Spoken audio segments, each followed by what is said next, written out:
మహాదేవ శ్రీమాత్ర నమః. Welcome to our channel times భక్తి. 23వ తారీఖు శనివారం రోజు మనకు అష్టమి ఉన్నది. ఇది ఎప్పుడైనా కూడా కార్తీక మాసంలో కృష్ణపక్షం తర్వాత వచ్చేటువంటి అష్టమిని కాలాష్టమిగా చెప్పడం జరుగుతూ ఉంటుంది. మరి యొక్క కాల అష్టమి రోజు నాడు ఎవరైతే కాలభైరవ స్వామిని పూజిస్తారో, ఎవరైతే కాలభైరవ స్వామిని ఆరాధిస్తారో, ఎవరైతే కాలభైరవ స్వామికి సంబంధించినటువంటి హోమాది కార్యక్రమాల్లో పాల్గొంటారో, ఎవరైతే కాలభైరవ అష్టకాన్ని 11 సార్లు చదువుతారో వారికి జాతకంలో ఉండేటువంటి దోషాలు మొత్తము కూడా వెళ్ళిపోయి అదేవిధంగా అనుకున్న పనులు అనుకున్నటువంటి విధంగా ముందుకు వెళతాయి.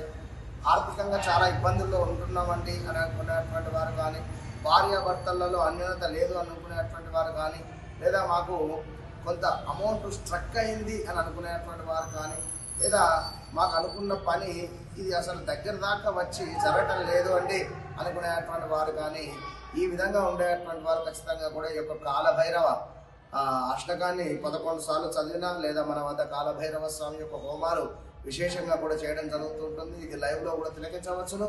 కనుక ఈరోజు తప్పకుండా కూడా నిమ్మకాయతో దీపారాధన చేసేటువంటి ప్రయత్నం చేయాలి. కాలభైరవ స్వామి యొక్క దేవాలయం ఎక్కడున్నా కూడా అర్చనాది కార్యక్రమాలు చేసుకోండి. స్వామివారికి వడమాలను సమర్పించేటువంటి ప్రయత్నం చేయండి. మినప గారెలను సమర్పించేటువంటి ప్రయత్నం చేయండి.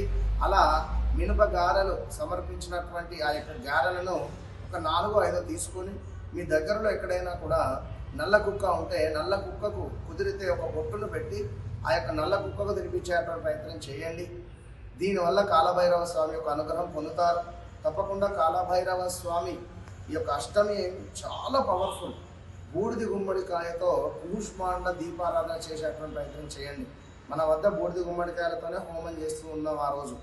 అయితే ఇక్కడ ఎవరైనా ఈ యొక్క కాలభైరవ అష్టకం రోజు అష్టమి రోజు హోమంలో పాల్గొనేవారు తప్పకుండా మీ యొక్క గోత్రనామాలు నింపండి. మరొక ముఖ్యమైన విషయం ఏమిటి అంటే, బూడిది గుమ్మడికాయతో ఈరోజు దీపారాధన చేయండి. చక్కగా 2 వక్కలు చేసి అందులో గుజ్జును తీసి అందులో చక్కగా కూడా మనకు గానుగ నూనె కానీ, అదేవిధంగా మనకు విప్ప నూనె కానీ పోసి దీపారాధన చేయడం వల్ల అద్భుతమైనటువంటి ఫలితం కనబడుతుంది.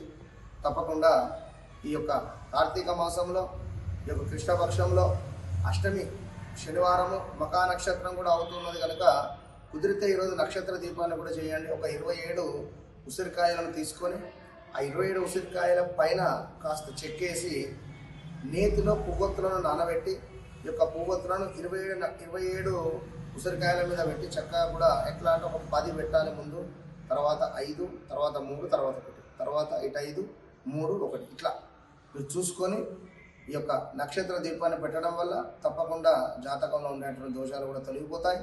All the best.